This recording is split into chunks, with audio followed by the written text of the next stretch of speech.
ready. Are we good now? No. That's not this one. Can I just use this one? Yeah, let's just put this one down. Okay, very good. Okay. Okay. My name is Olivia. I'm a lawyer based in the UK with a particular interest in human rights issues. First off, I'd like to thank COJAB International and the Arab Organization for Human Rights in the UK for hosting this event. The catalyst for this talk today is the recently released report from the UN group of experts, which highlights violations of the laws of war and human rights on both sides of the Yemeni conflict. It focuses on airstrikes appearing to be targeted on civilian gatherings such as weddings, funerals, and markets. It also sheds light on the effects of blockades of ports and airports on the civilian populations, particularly food security and access to healthcare. Another prominent aspect of this report is abuse being committed in detention centres. Arbitrary detentions continue, and there are several undeclared detention centres. To discuss these issues today, I have the pleasure to introduce Kerstin Hausler, who is a Senior Research Fellow with the British Institute of International and Comparative Law. She is a particular expert in cultural heritage and will address this topic in the context of the Yemeni conflict. We will hopefully also hear from Anousa Bilal, who is a Senior Research Fellow at the Geneva Academy. I will then go on to say a few words about how to reduce civilian suffering and impunity in Yemen. If time allows, we will hear about universal jurisdiction from Aidan Ellis, a barrister practicing in London and The Hague. Thank you. I will hand over to Kerstin.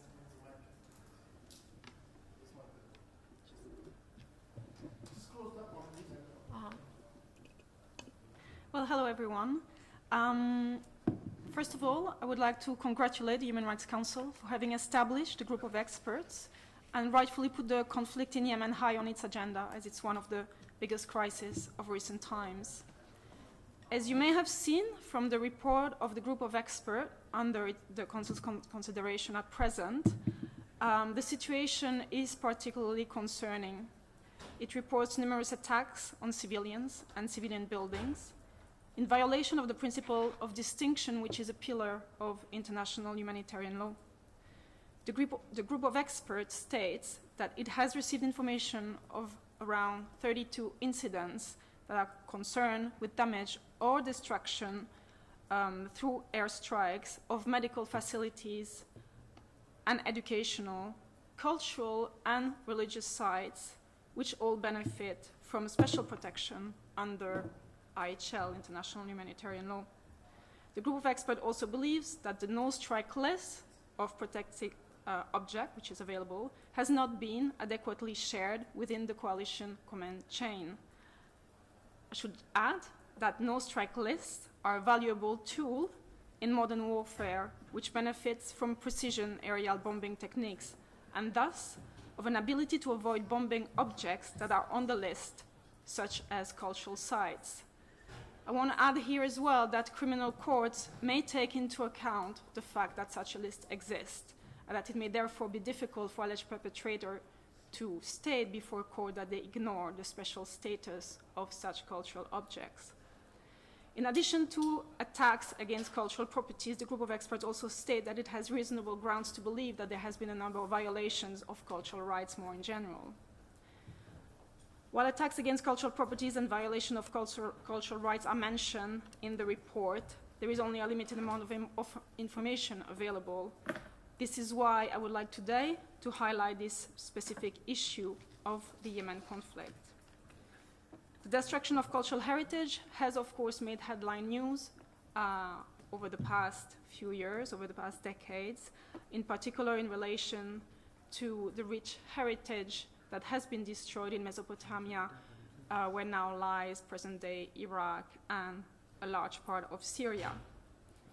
But just like Mesopotamia, Yemen could also be considered as a cradle of civilization, as its cultural heritage can be traced tens of thousands of years. In fact, the first waves of Homo sapiens migrated out of Africa across the Bab al-Mandab Strait about 60,000 years ago. Sitting at the crossroad of civilizations, Yemen has long been a point of connection for its neighbors in the Horn of Africa, but also with regard to India, Egypt, the ancient Greece, Rome, as well as the Middle East. It is also considered as one of the most ancient cradles of Judaism, Christianity, and Islam. As a result, its cultural heritage is not only particularly rich, but it is also a testament of our common history, the history of mankind. The importance of its cultural heritage has, of course, been recognized at the universal level. And for example, we have 3 cultural sites that have been listed on the UNESCO World Heritage list. You have the historic town of Zabib, which used to be the capital of Yemen between the 13th and the 15th century. You have the old town of Sana'a as well, which is the modern-day capital, but it's also a city that has been inhabited for more than 2,500 years and which houses over 100 mosques. Finally, the third listed cultural site on the World Heritage List is the old walled city of Shibam, which was built in the 16th century. This city has been nicknamed the Manhattan of the desert because of the high-rises which go up to 14 stories high, made of mud bricks. A writer has described them as a landscape that is like nothing else on Earth, and those buildings look like they were baked out of iced gingerbread. So it is, of course, a very unique piece of heritage. Because of the conflict, all of these sites have been placed on the list of World Heritage Sites in danger. Nevertheless, all of these sites have been damaged by the conflict, as well as other sites which are on the tentative list of UNESCO World Heritage Sites, such as the Marib Dam. However, one should also note that the culture of Yemen goes well beyond these 3 listed sites. For example, there are over 50,000 archaeological sites that have so far been reported in Yemen. A curator at the British Museum has called the Arabian Peninsula as an archaeological jewel. Several archaeological sites, however, have been bombarded during the conflict. And in situation of conflict, but also especially immediately after conflict ends, such sites are very much at risk of looting. However, so far at the international level, it is mostly the situation of looting in Iraq and Syria that have drawn attention through the setup of international ban for cultural objects from those countries. There is no such ban at present for objects that may have been looted in Yemen. Nevertheless, in order to counter trafficking, ICOM, the International Council of Museums, has published a red list of objects that may appear on the market and may originate from Yemen. All states must ensure that their customs and law enforcement officials are familiar with this list. This is not just something that is important for states that have a vibrant art market.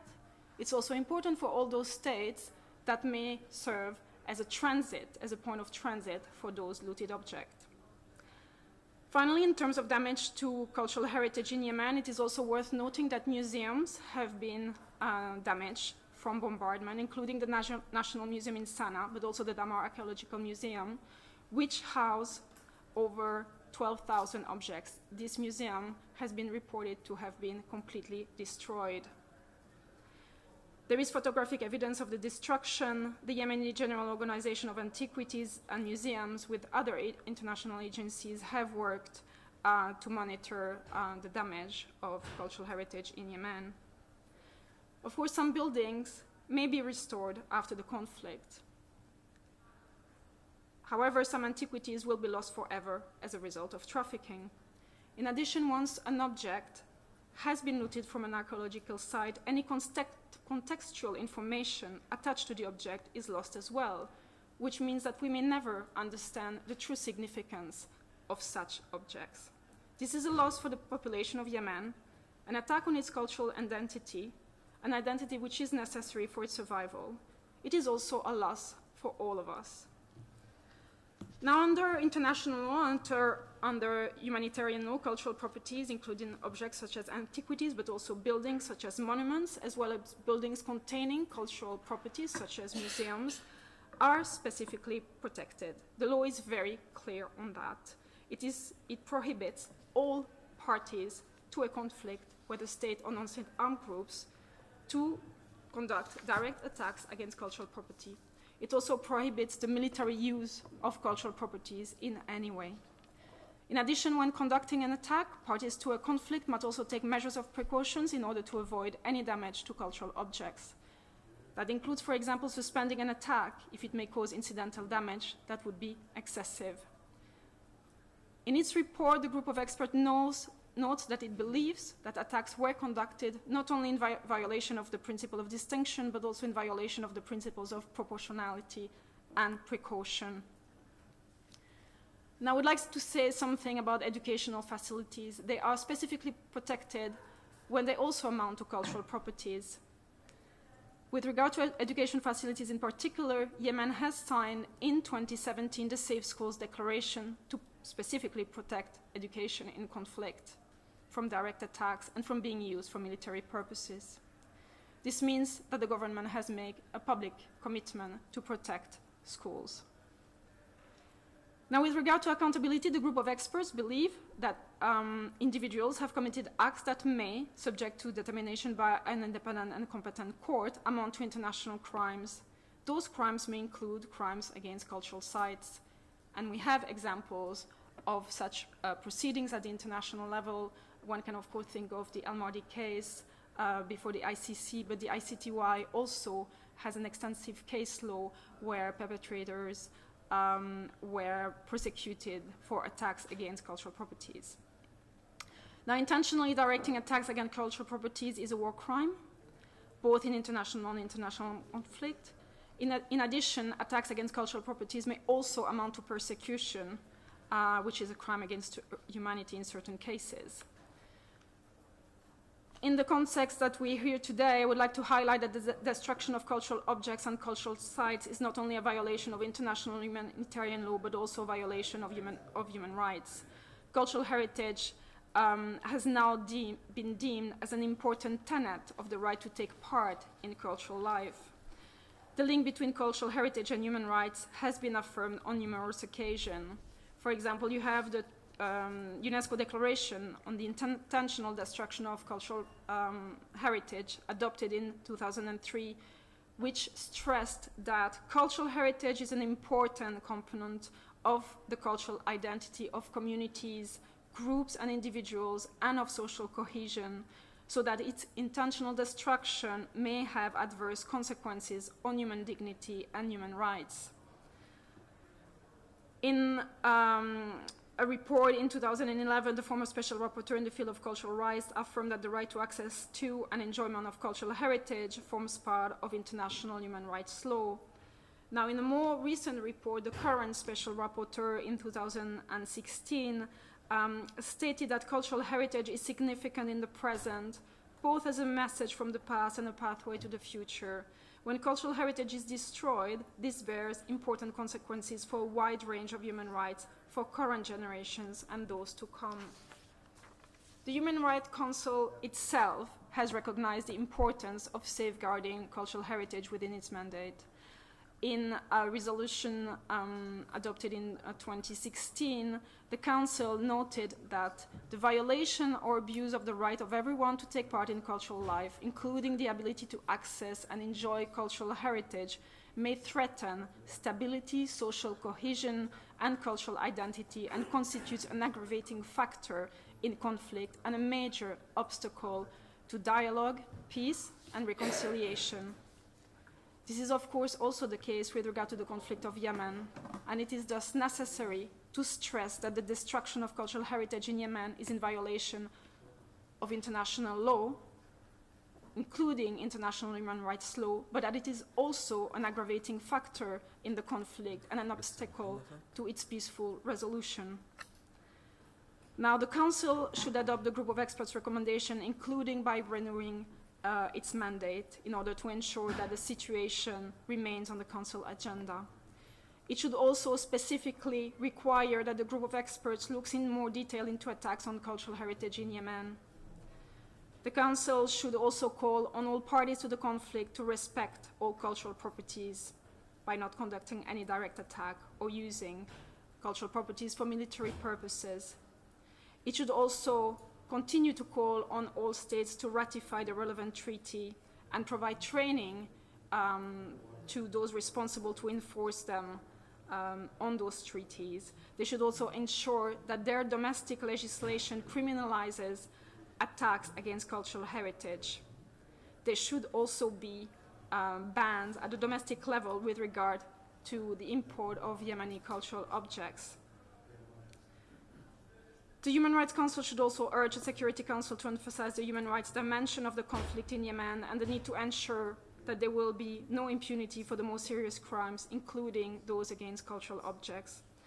All tangible forms of cultural expression that one can find in Yemen, such as a piece of antiquity, a monument, a religious building, are not just specially protected civilian objects. They are also an expression of Yemeni identity and a part of the heritage of mankind as a whole. The protection of cultural heritage in Yemen is thus essential not only to safeguard history, but to support the resolution of the conflict and the survival of a population, which largely consists of civilians who deserve not only to live in peace, but also to have a heritage that they can transmit to future generations. Thank you very much.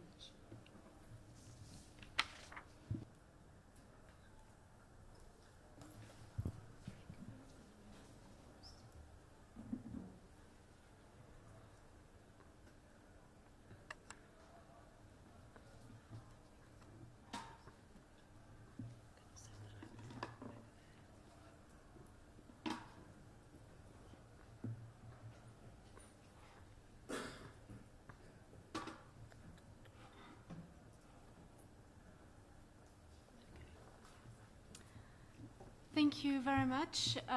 Sorry for being late today. I was a bit lost in the Palais des Nations. I would like first to thank the organizer for inviting me on this panel. I do think, indeed, that Yemen is a forgotten conflict, and I will tell you a little bit more why I think this is the case, and I do think that it's a forgotten conflict in purpose. I'm Anissa Belal. I'm a senior researcher at the Geneva Academy of International Humanitarian Law and Human Rights. What we do at the Academy is to determine the applicable legal framework to different conflicts in the world. We do this through two instruments. First, the War Report. I have brought for you, if you're interested, some of our work. I have to say, it's a unique type of report because we are the only one to scientifically determine what is the applicable legal framework to conflicts on a year-on-year basis. The ICRC does it, but it does it more or less confidentially, so it's a quite good, interesting resources for you if you want to know what is the law applicable in certain conflicts, and more importantly, what are the parties to these conflicts, and thus what are their obligations. The second instrument that we do is the rule of law in armed conflict, which basically does the same, but it's an online resource which can be accessed through www.rulec.org. So what we have done in those two resources is to actually qualify the situation in Yemen. By qualification, we determine whether or not it's a conflict between states or it's a conflict between states and non-state armed groups. Well, in Yemen, the situation is particularly complicated because both states and non-state armed groups are implicated, as well as what we call de facto authorities, as the group of experts has determined that these type of actors also exist in Yemen. So one of the difficulties in that particular conflict is indeed the multiplicity of the different actors involved. So we have on the one hand the coalition of states led by Saudi Arabia, Bahrain, Jordan, Egypt, Kuwait, Sudan, and the United Arab Emirates on the one hand. Then we also have the United States, which is implicated in the conflict, and I will also tell you a little bit more how. And then, of course, we have the government of Yemen, and then we have different armed groups. On the one hand, the Saleh Aligned Forces, the Houthis, and we also have the Southern Transitional Council. So all these actors are, of course, conducting hostilities, but also regulating to some extent the lives of the population that live in their territory that they control. We also have two other actors that should be mentioned. It's France and the UK, which are not only providing weapons to the Saudi-led coalition, but also that are sometimes present in the operation command of the coalition. So this has consequences at least at different levels. One of this is the applicability, of course, of the law of armed conflict. As Christine highlighted, the law of armed conflict and human rights law provides protection for cultural property in armed conflict, but it also, of course, provides protection for a whole area of other objects, civilian objects, but also the civilian population. And then we also have the applicability of human rights law, which here is a bit more complicated because human rights law applies, of course, to the government of Yemen, who is responsible for what is happening in the territory that it has sovereignty over. Does it apply to the states in the coalition? That remains to be discussed. I don't think it does. And then there is a question of whether or not human rights law applies to the armed groups involved in Yemen, which is also a big issue at hand here. So here we have the facts that we have all these different actors now who are the actual party to that conflict, meaning who bear the obligation to respect, for example, the principle of distinction, of precaution in attack, all the rules that apply in the law of in the situation of armed conflict, but also under human rights law. And here it's clear that all states that are party to the Saudi-led coalition are party to the conflict.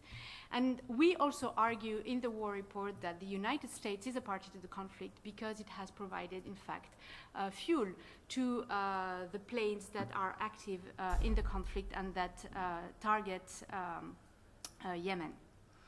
France and the UK are not considered to be a party to this conflict because the amount of support that they give to the coalition is not enough in order to make them a party to the conflict.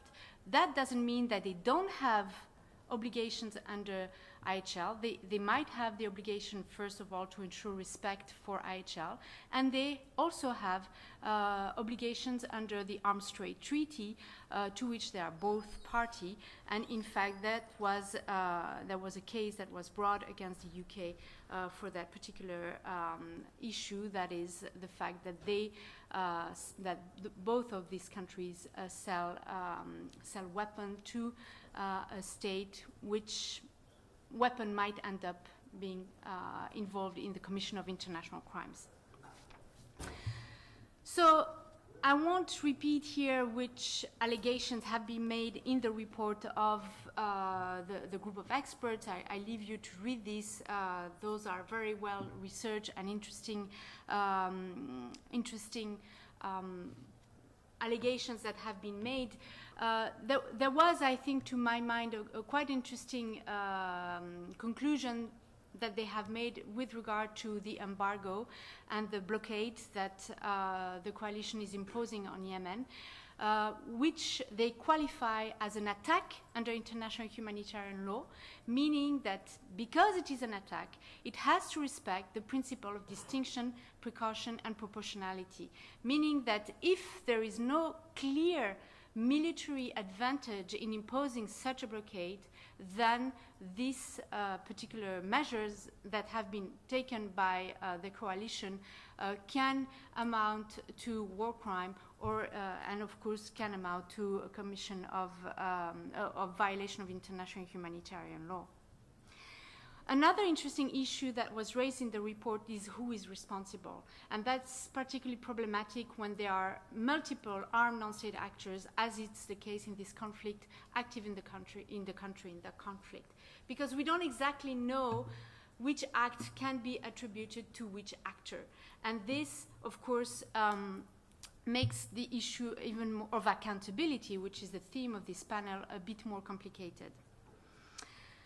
And a third, and I will stop here with regard to the violations, a third interesting aspect, I think, of this report is that the Commission of Experts has highlighted that there were gross violations of economic, social, and cultural rights. So we have talked about the cultural rights before, but also economic and social rights in the sense that access to food, to healthcare have been denied, humanitarian access has been denied in the country.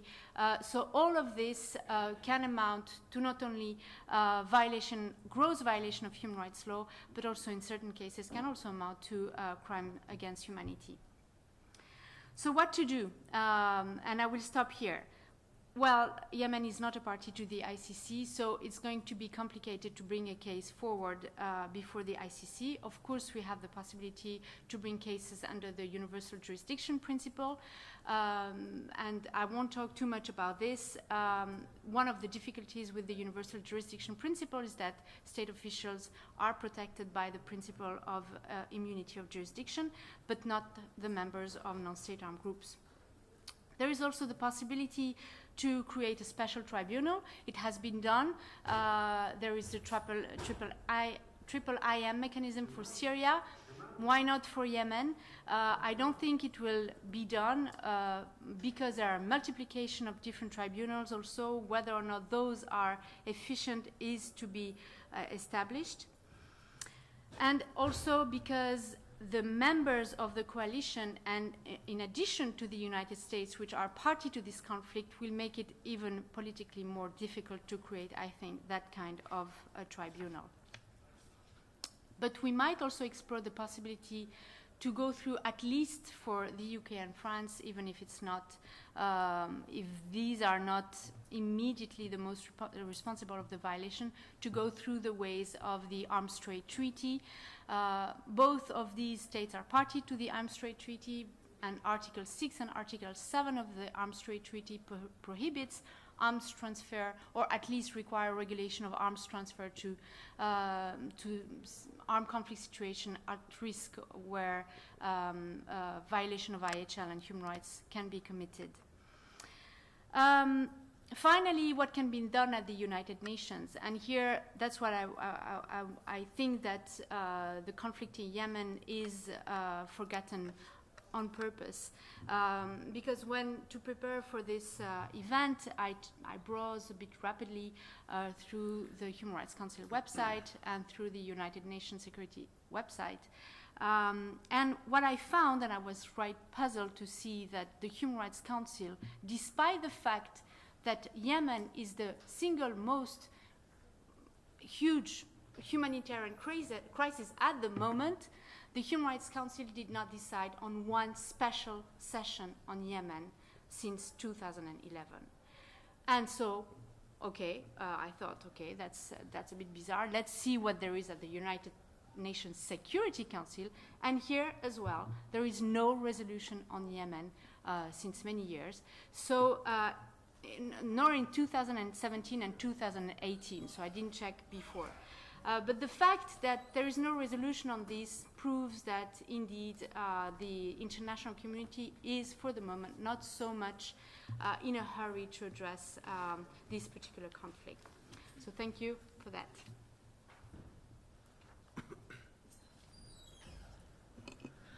Thank you very much. So sad that we got a bit short on time, but thank you very much for attending, and thank you to Anissa and Kristen. Do we have the time?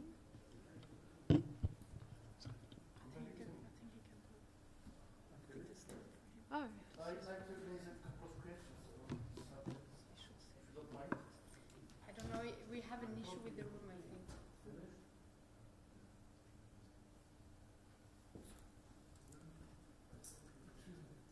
Oh, I thought you said Rafa.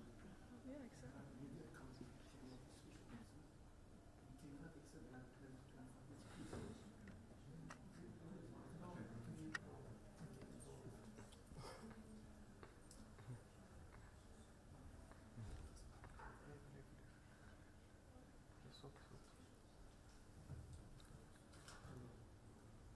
Okay, my questions to Alisa. You said it's forgetting conflict purposely. That's, I agree on that with you. That's why I want to ask you. Who did deliberately forget? The mic, please. The mic. Mic. Okay. Thank you. You said this conflict is deliberately, purposely forgotten. Do you think this is under the shadow of the Syrian crisis, the Yemen conflict? Because millions of people suffering in Yemen, maybe one of the most humanitarian crises in the world, maybe the number one. So what made you think this is deliberately, purposely forgotten, this conflict? And second question, I will ask anyone of you can answer the question. According to human rights report last month, which published, which was saying war crimes committed, especially by the Saudi Arabian-led coalition, and United Arab Emirates involved these war crimes as well. And UN envoy, UN Commission chairman said that individuals who committed war crimes from the coalition, they have the list. They are protecting the list. Do you have any idea about those individuals who committed war crimes in Saudi Arabia? This is I know this is quite private and confidential. They said they will reserve the list at UN Geneva office here, in Human Rights Office. Just tell us if you know anyone, any individuals, because they don't blame directly the countries. They are blaming the individuals, but those individuals getting orders from their governments or from their forces. So please elaborate this issue as well. Thank you. So thank you for these two very excellent questions. The first question, I think, and it's a personal opinion. It's not an opinion which engage, of course, the Geneva Academy. I think it's a forgotten conflict in purpose because of the parties which are involved in this conflict. The states party to the international coalition led by Saudi Arabia, the United Arab Emirates, as you said, and the United States. I mean, this makes it quite a potentially explosive type of conflicts, politically speaking. And it also makes it much more difficult to address the violations committed by these different states because what is at stake. So I think it's not an issue of the fact that Yemen is under the shadow of Syria, but perhaps this is linked to other sensitive political issues. And with regard to the second question, the fact that there is an identification of individuals, it only shows that the way to address war crimes or international crimes at the international level is through individual criminal responsibility. So, yes, I mean, those individuals work for a state, but states as such cannot be brought before an international criminal court.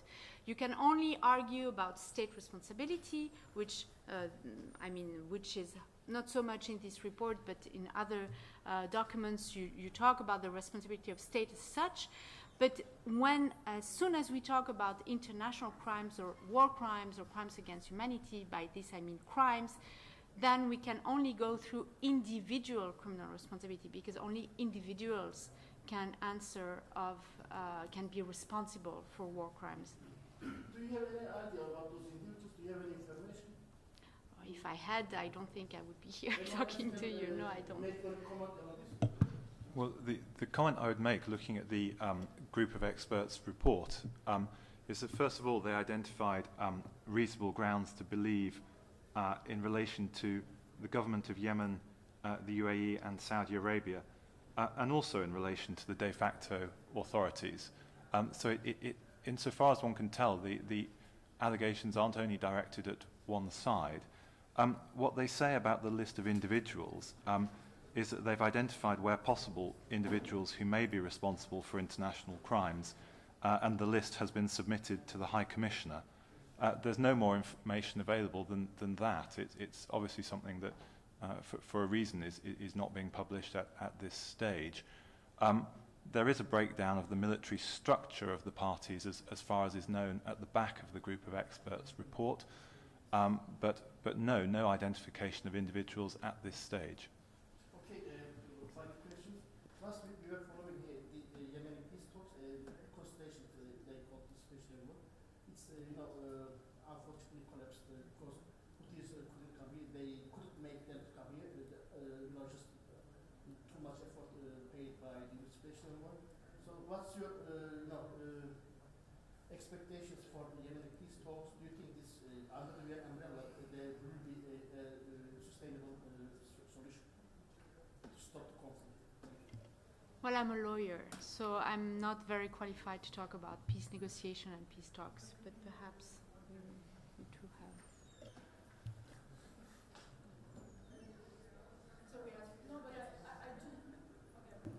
Perhaps just to add one thing, I think the fact that it is a forgotten conflict, that it's not much talked about, and as Anissa highlighted, that there's not been special resolution, doesn't help, doesn't put any more pressure towards the resolution of the conflict. So I think if there would be a little bit more work being done in terms of resolution at the Security Council, at the Human Rights Council, that would probably support a little bit more the resolution.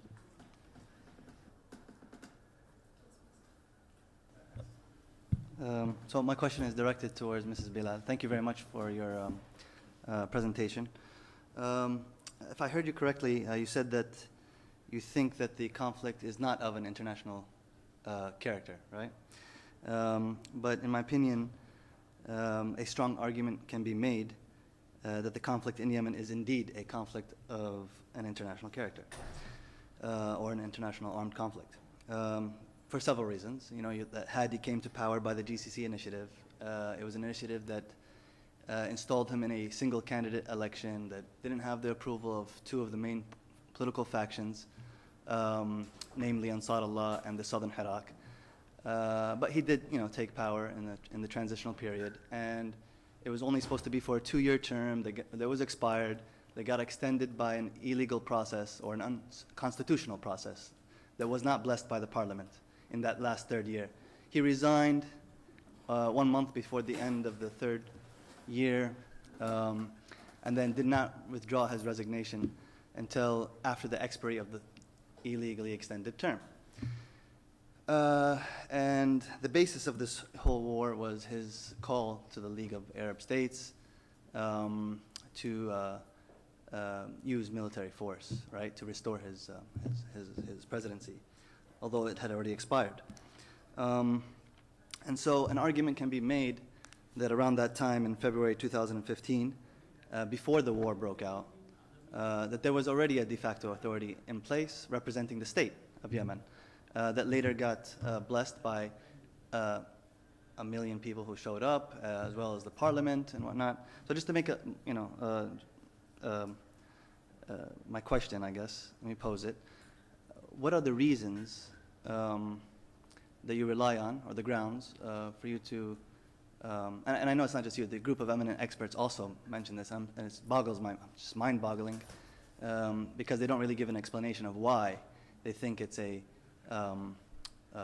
conflict of, a non-international armed conflict. And so I just wanted to know if you have some reasons that you can share with us that led you to that conclusion. No, thank you.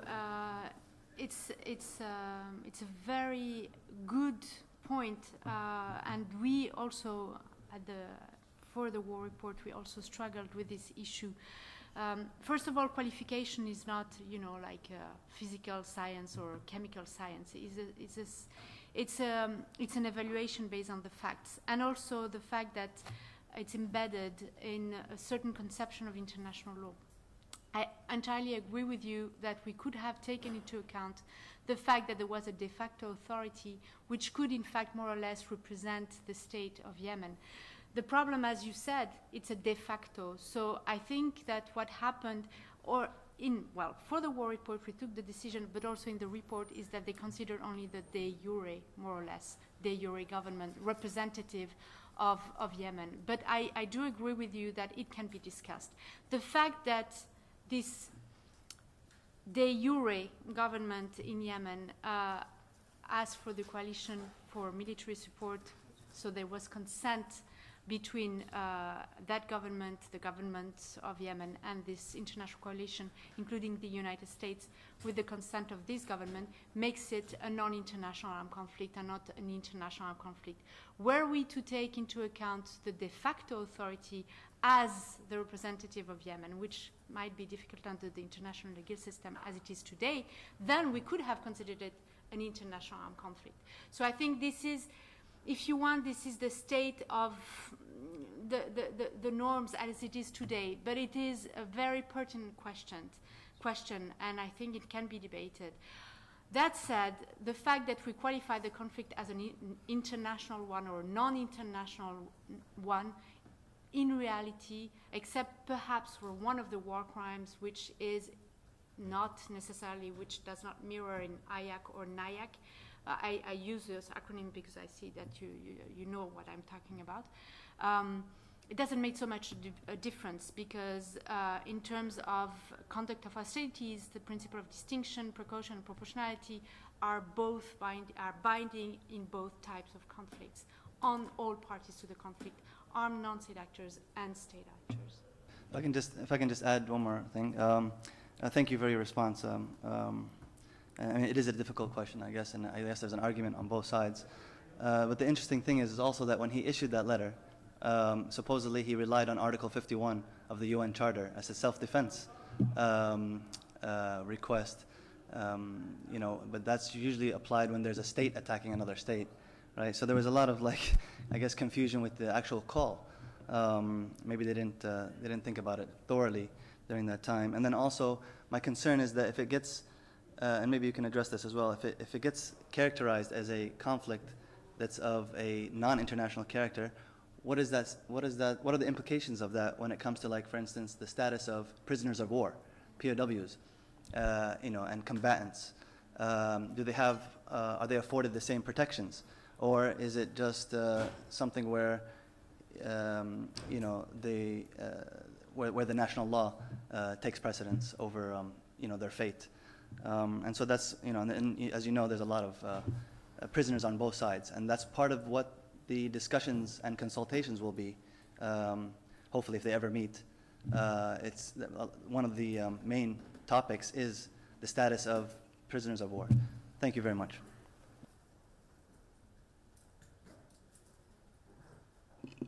I think we have time for one more question only. Yeah, please. You were suggesting that you are suggesting is that getting anything to go to ICC require the signature of the country, but most of the rogue countries will never sign ICC agreements or anything. So what is the way? So for example, I am from Sri Lanka. What is the way? Because they are dodging. The way they dodge is they use all sort of things to dodge and drag on the accountability, justice and accountability. And the victims are losing faith, and then they are going back to what, because the people, when they don't get justice, what the people does is they take the justice into their hand. So they took it once, and now they are going back again in that line. So what international community should do, because this conflict is now spreading out everywhere. And also there is another thing is that certain countries are classified as, oh, this had to be gone to ICC, for example, in Myanmar. And whereas the worst crisis in Sri Lanka has not been brought even any documentation to ICC. So why there is double standard in even both countries, like Sri Lanka and Myanmar, both are non-signatory to the ICC. whereas one country is being highlighted. I'm not saying that Myanmar Rohingya is an issue which is less had to be done, but they had to be done on the same time, because this double standard is what the country, in the Security Council is going to play up. Because if they say, okay, you can recommend something and take it to Security Council, but they will say that, oh, if we open up this one, we can't open up the other side. So then we had to give justice to others. So this, so it became, the international justice is becoming a joke, as far as I am concerned. Because if you really believe that, why the justice are there to protect the civilians and protect the population or protect the aggressors? If we are going to go back after 50 years to Hitler-like situation, we are going to end up.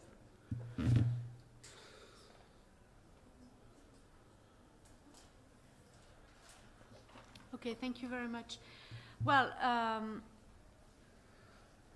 I think that the issue of double standard is not the problem of the ICC. It's the problem of how the ICC was set up by the international community.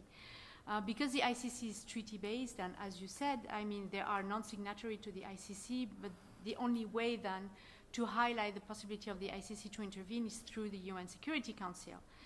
But for certain states, it's much more easy for the UN Security Council to request the ICC to intervene, because you need to have a unanimous resolution, including with the 5 veto powers. So with regard to Yemen, I don't think that will happen. It's going to be also probably, there are only 2 cases where the UN Security Council has been able to request the ICC to seize a case, is for Sudan and for Libya. Why I'm asking you, even in conflict, why the Security Council have to intervene even to set up a special tribunal? Because ICC is something, whatever, because I can't understand, because the Security Council is when there is a conflict, but after the conflict for the judgment, why the Security Council should get involved? That is what I am puzzled by the international law or the procedure. Well, because this is a justice matter. If somebody is what is called somebody, then the victims can go and.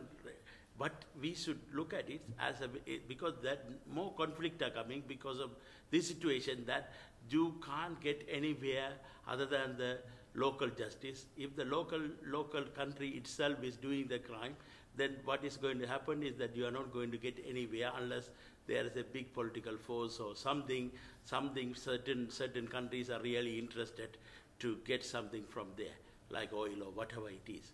But I'm saying, why can't the international justice mechanism had to be another mechanism where the victims can, if they cannot get the justice in the local level, they should be able to go to international level and ask justice, so that they can.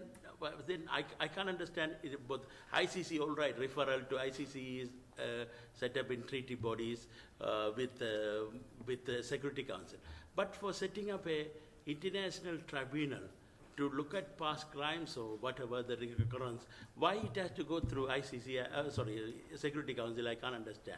Why it has to be, why it can't be done by Human Rights Council or by the General Council? But those are different bodies, and I think that here it would take too long to really explain how all this works. There are different bodies, there are different ways of addressing the responsibility of states and individuals. So the ICC is one, and I think we cannot ask too much from the ICC. I'm of the opinion that first and foremost it is up to states to address impunity of what is happening in their territory under their sovereignty. So including is first the responsibility of the parties to the conflict to ensure the protection of civilians, for example, and to ensure that they respect IHL and human rights law in armed conflict situations. So it's not really, it shouldn't go up to the ICC. ICC is already too far and too complicated to see. So the responsibility is first and foremost up to states. Up to state, but if the states are not obligating there, like in Sri Lanka, The state is an ethnicity state. 75% is Sinhalese. That is the ethnicity state. They will never bring anything against Sinhalese people because that is a state itself controlled by the other side of the other people, which is the majority. Because this is two countries put together. This problem exists for last 50 years. So this is going to happen more and more because people are not going to stay like slaves for other states or majority communities. So what is going to happen is every country, as the youngsters are getting more educated and they are coming up, they will ask why my parents had to work on these farms of certain people, or if we want to bring in something. So this is going to be ongoing conflict. So what is the solution? That is what I wish I had the solution, but to make sure, I mean, it's a too broad question to be addressed at this moment.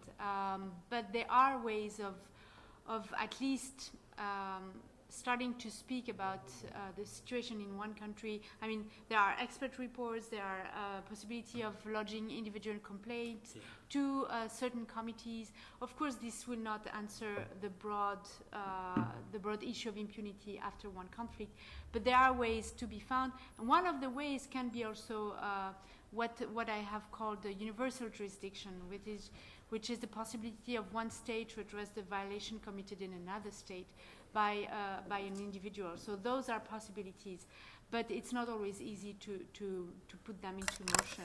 And I encourage you, if you're interested in this question, I mean, not to make some publicity for the Geneva Academy, but we do propose, for example, an executive master for you to study all of these issues, you know, about international criminal law, IHL, human rights law in armed conflicts, and so on. And also there is a master in transitional justice.